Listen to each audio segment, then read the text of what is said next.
Tessa, I gave everything to your brother. You're out. For a moment, I thought I had misheard him. The words felt foreign, like they belonged in someone else's nightmare, not mine. I tightened my grip on my phone, feeling the sharp edge of betrayal cut through me. My father's voice was calm. Too calm. As if he weren't dismantling my entire life's work in a single breath. As if the last 20 years meant nothing. I forced myself to swallow the lump rising in my throat. The view outside my office window blurred as my mind raced through the implications. The empire we had built together, the one I had sacrificed everything for, was no longer mine. I had spent years believing I was the backbone of Mitchell Enterprises, that my father saw me as his equal, as the one who would carry on our legacy. I was wrong. Thanks for letting me know, I said, my voice disturbingly even. I could hear my father hesitate on the other end. He had expected something different.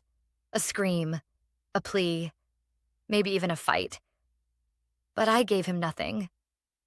Tessa, I know this might seem unfair, but... I hung up. The silence in my office felt suffocating. The weight of what had just happened pressed down on me, heavier than anything I had ever faced. Then, something shifted.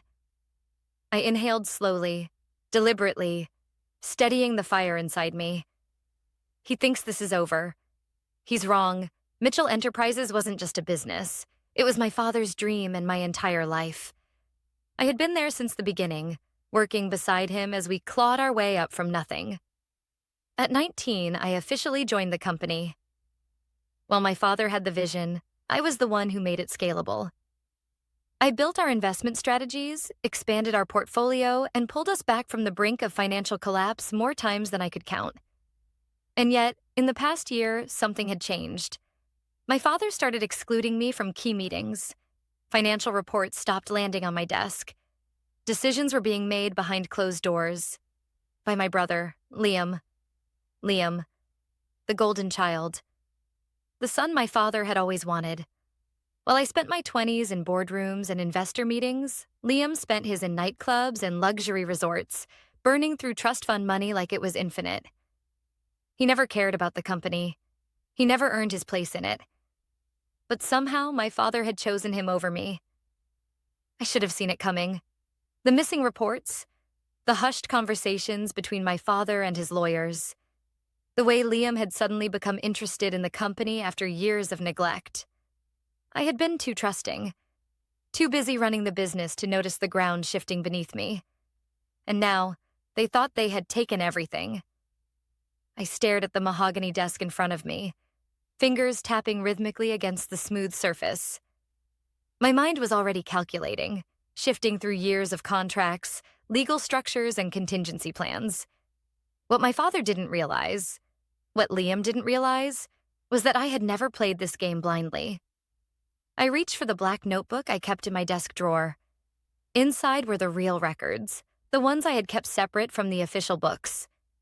Every major decision, every hidden liability, every backroom deal my father had made, it was all here. If he thought he could push me out and walk away unscathed, he had severely underestimated me. I had built this company with my blood, sweat, and sacrifice. I knew every weak spot, every pressure point, and I wasn't going to let them win. I leaned back in my chair, staring out at the city skyline. This was where my father had made his second mistake, assuming I would crumble. I wasn't grieving the loss. I was preparing for war. With one final glance at my phone, I stood up, adjusting the sleeves of my blazer. This wasn't over. It had only just begun. I left the office early that day. Not because I was overwhelmed, not because I needed time to process. I left because I needed to think. The truth was, I had already seen this coming. I drove in silence, gripping the steering wheel so tightly my knuckles turned white. The streets of Austin blurred past me. A city I had spent years building a name in. A city that now felt different. Colder. My father had cut me out. Liam had won. Or so they thought. I pulled into my driveway, killed the engine, and just sat there for a moment, letting the quiet settle over me. The house felt empty. Because it was empty. I had never had time to build a life outside of the company. While my friends were getting married, having kids, taking vacations, I was working 16-hour days, making sure Mitchell Enterprises didn't collapse under the weight of my father's outdated strategies. And now? I had nothing to show for it. Or at least, that's what they wanted me to believe. I walked inside, tossing my keys onto the counter, and made my way to the study. The walls were lined with books on business, strategy, negotiations, the things I had dedicated my life to. But tonight, they felt useless. Instead, I grabbed the one thing that had never let me down: my notebook. I flipped it open, scanning the pages filled with years of notes. Deals my father had made. Hidden accounts. Things he never thought I'd notice. I knew my father's weaknesses, and if he had taught me anything, it was that power didn't belong to the one with the biggest empire. It belonged to the one who knew how to burn it all down. I thought back to my childhood. How my father had always preached about loyalty, about family. He had raised me on stories of grit, of perseverance, of earning your place in this world. And yet, when it came down to it, he had handed everything to Liam, the one who had done nothing to deserve it. This wasn't just about money. This was about respect. And my father had made one critical mistake. He had underestimated me. I picked up my phone, scrolled through my contacts, and found the one name I needed: Ethan Carter, my father's oldest friend, the man who had helped him secure the first round of funding when Mitchell Enterprises was just an idea on a bar napkin. Ethan was one of the few people who had always believed in me, more than my own father had. I hit call. "Tessa?" He answered almost immediately, his voice warm but cautious. "It's been a while." "I need to meet," I said, getting straight to the point. "It's about my father." There was a pause. Then he sighed. I figured something was going on. "Meet me at the club in an hour." I hung up and grabbed my keys. If my father had rewritten the rules, then so had I. The private club was exactly as I remembered, filled with old money, men who had built their empires the way my father had. Ethan sat in the back, nursing a whiskey, watching me approach with the same calculating look he always had. "So," he said, swirling the glass, "tell me what happened." I didn't sugarcoat it. I told him everything. The call, the betrayal, the way my father had handed Liam an empire he didn't deserve. Ethan listened, nodding occasionally, but his expression never changed. "And what do you want from me?" he finally asked. I leaned forward, meeting his gaze.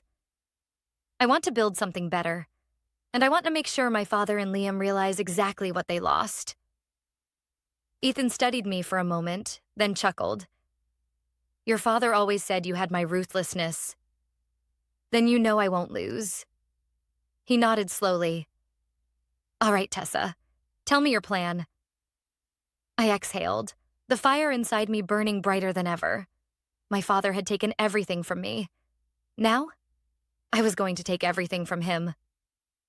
Ethan leaned back in his chair, studying me with the same sharp gaze he had used to evaluate business deals for decades. His silence wasn't hesitation. It was calculation. I had seen this look before, back when he and my father were still partners. "You know," he said, swirling the ice in his glass, "your father would call this a betrayal." I let out a dry laugh. "That's funny. I thought betrayal was cutting your own daughter out of the company she built." Ethan smirked. "Touché." I folded my hands on the table, keeping my expression calm. "I don't just want revenge, Ethan. I want to build something better, something that makes Mitchell Enterprises look like an afterthought." He nodded slowly, setting his drink down. "All right, then let's talk strategy." If I had learned anything from years in the business world, it was that power didn't come from owning something. It came from controlling it. And despite what my father believed, I still had control over far more than he realized. I pulled out my phone and scrolled through my notes. Mitchell Enterprises has a major vulnerability right now: expansion. The company is over-leveraged. My father and Liam have been throwing money into new acquisitions, thinking they can grow faster than the market will allow, but they don't have the infrastructure to sustain it. Ethan raised an eyebrow. And how do you know that? Because I built the infrastructure. I met his gaze. I know exactly where the cracks are. And if those cracks get a little wider, the entire thing collapses. Ethan let out a low chuckle. So you don't want to attack them head on. You want to let them destroy themselves. Exactly. Mitchell Enterprises had spent the last year pushing aggressive investments into real estate, manufacturing, and supply chain logistics. But my father and Liam weren't visionaries. They didn't understand the industries they were buying into. They were operating on blind ambition and arrogance, thinking their name alone was enough to guarantee success. It wasn't. And what happens when Mitchell Enterprises starts to struggle? Ethan asked, a knowing smile creeping onto his face. That's when I make my move. Revenge wasn't enough. I wanted more. I wanted to prove that I wasn't just some expendable asset my father could discard. I wanted to show them that cutting me out was the worst mistake they had ever made. I needed funding. I needed resources. And most importantly, I needed the right people. I want to start my own firm, I said. Something lean, strategic, focused on acquisitions that actually make sense, not just flashy headlines. And I want to poach the best people from Mitchell Enterprises. Ethan laughed, shaking his head. You really are your father's daughter. I smiled, but there was no warmth in it.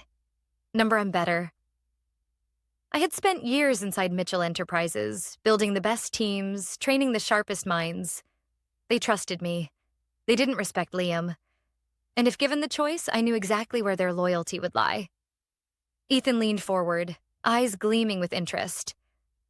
Let me guess, you already have names. I slid my phone across the table. On the screen was a list of top executives, project managers, and financial analysts, the backbone of Mitchell Enterprises.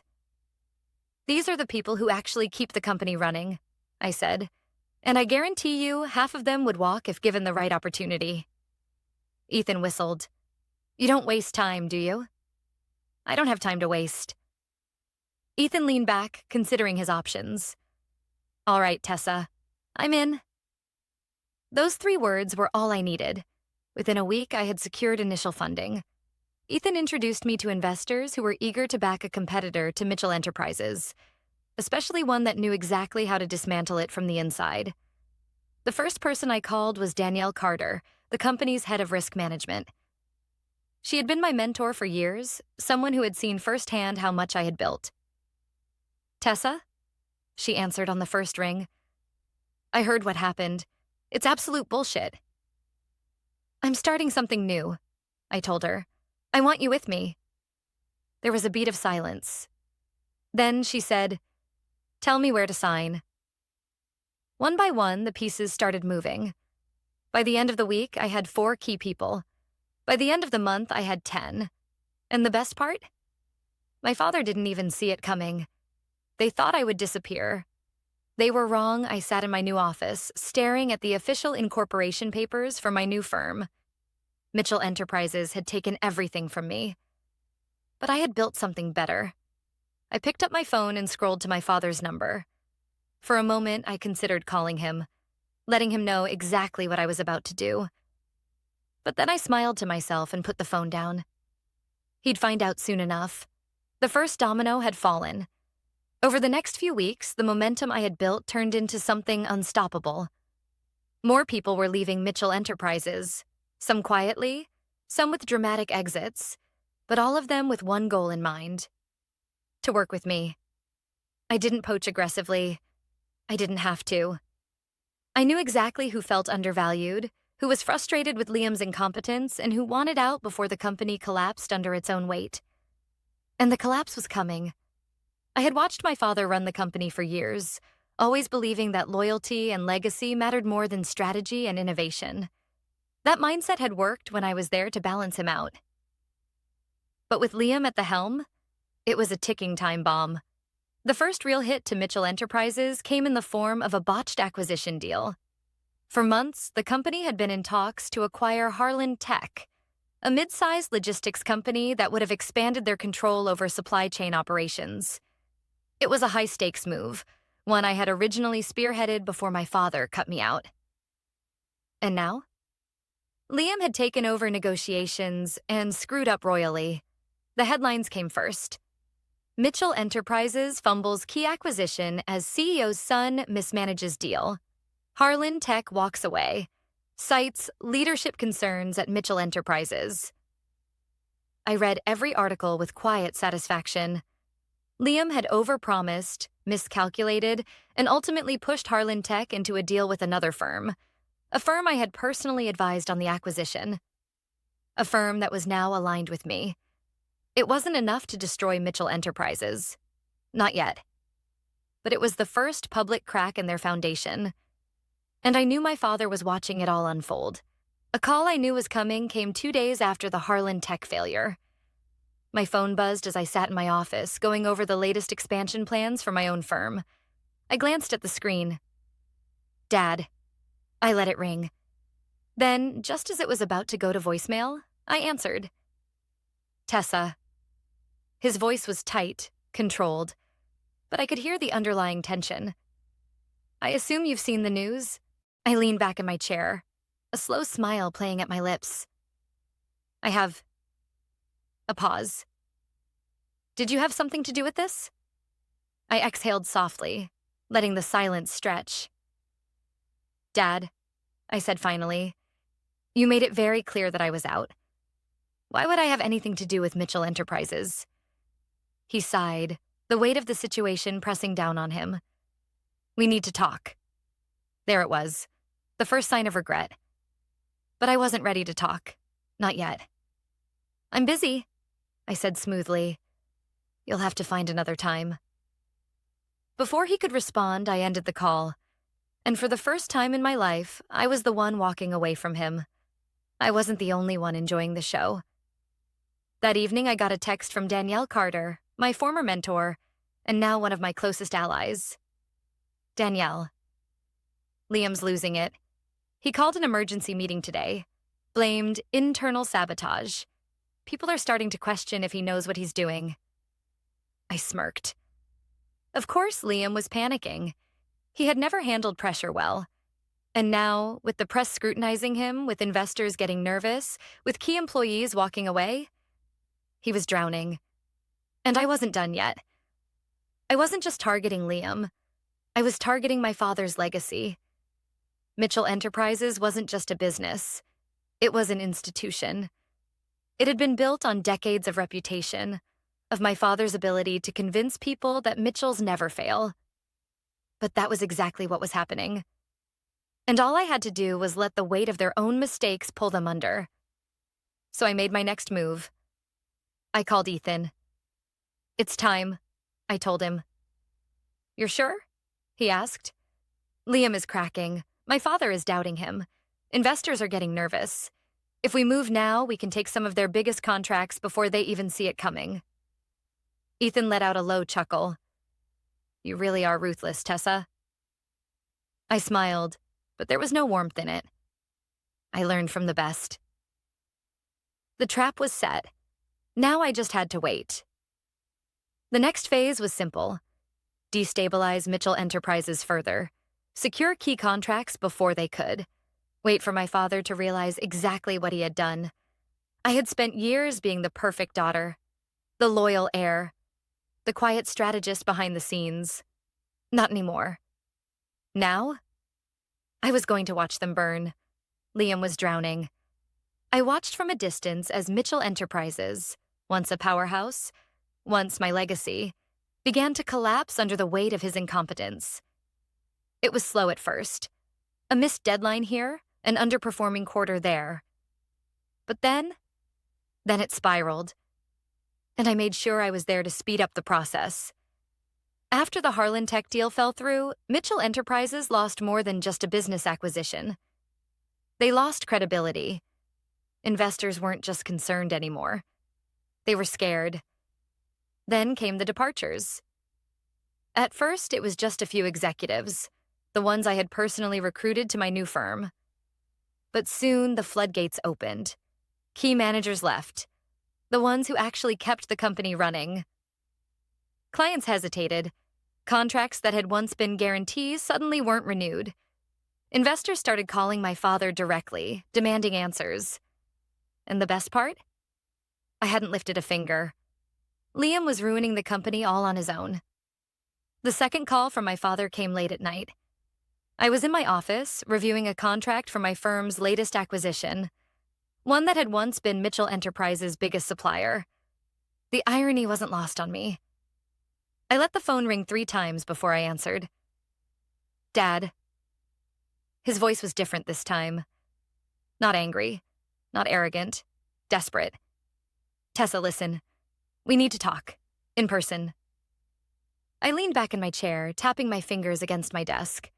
"What for?" A pause. Then a heavy sigh. "Liam is struggling. The board is concerned. There are financial issues that need addressing." Financial issues. That was putting it lightly. The truth was, Mitchell Enterprises was bleeding money. Every failed deal, every bad decision Liam made chipped away at the foundation. "And you think I can help?" I asked, feigning innocence. "Tessa, please." My father's voice dropped to something almost unfamiliar. "I know you're angry, but you're still part of this family. You've always been the smartest one. We need you." Ah, there it was. For the first time in my life, my father was admitting what I had always known to be true. But it was too late. We met at his office the next morning. The tension in the room was suffocating. Liam was already there, sitting stiffly in the chair beside my father's desk. His face was pale, his usual cocky smirk nowhere to be found. He knew.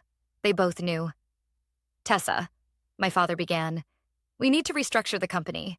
The losses have been significant." "Define significant," I said, folding my arms. Another pause. Then he slid a folder across the desk. I opened it. And there it was. Mitchell Enterprises was on the verge of bankruptcy. My father, the man who had built an empire from nothing, had let it crumble in less than a year, because he had handed everything to the wrong person. I closed the folder and met his eyes. "What do you want from me?" He hesitated. Then, quietly, almost painfully, he said, "Come back. Help us fix this." I could have laughed. I could have thrown the folder back at him and walked out. But I didn't. Instead, I let the silence stretch between us, savoring the shift in power. Liam, the golden child, was silent now. No arrogance, no entitlement, just fear. "And if I don't?" I asked, watching my father carefully. He exhaled. "Then we lose everything." I tapped my nails against the folder. This was it. The moment I had waited for. They had underestimated me. They had discarded me, and now they were begging for my help.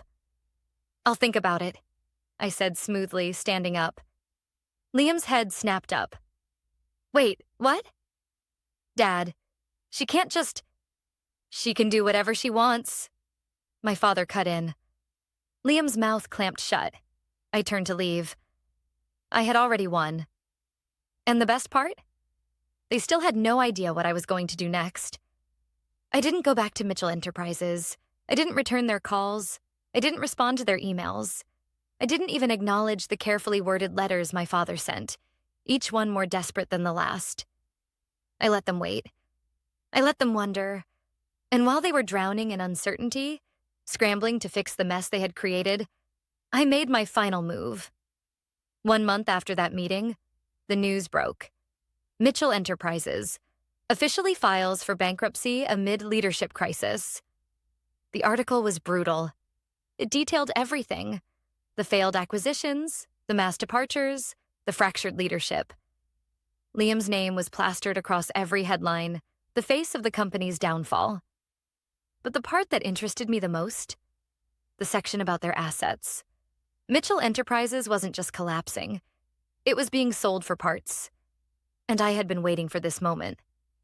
I sat in a sleek, modern conference room, watching as a team of lawyers and advisors finalized the paperwork in front of me. The room buzzed with quiet efficiency, a stark contrast to the chaos unfolding within Mitchell Enterprises. My lawyer slid the final contract across the table. "It's official," he said. "Your firm now owns Mitchell Enterprises' most valuable assets."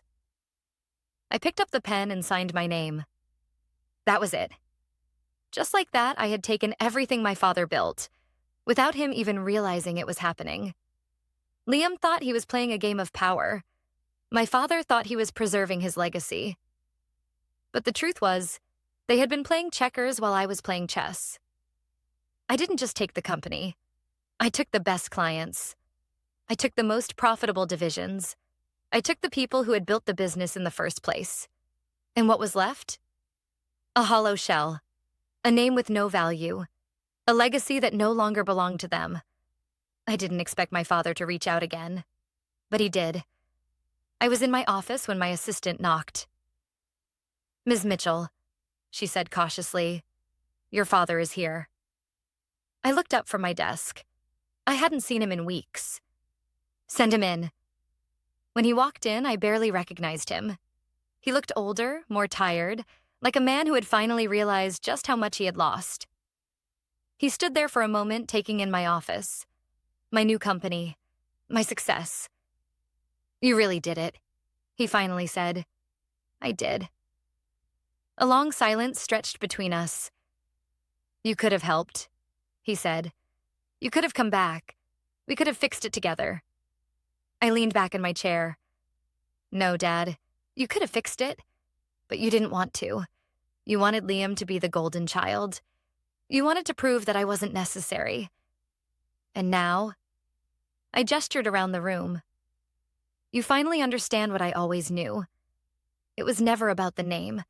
It was never about the company. It was about the people who built it." His jaw tightened. He wanted to argue, to justify, to make excuses. But he couldn't, because he knew I was right. I made a mistake. For a brief second, something flickered inside me.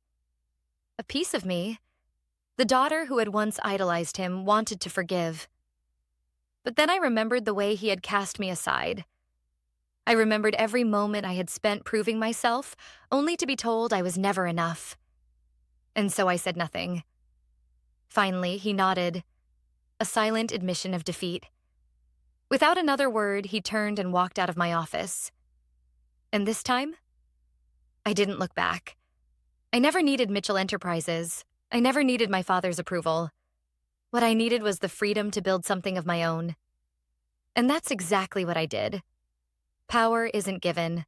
It's taken. And in the end, I took everything.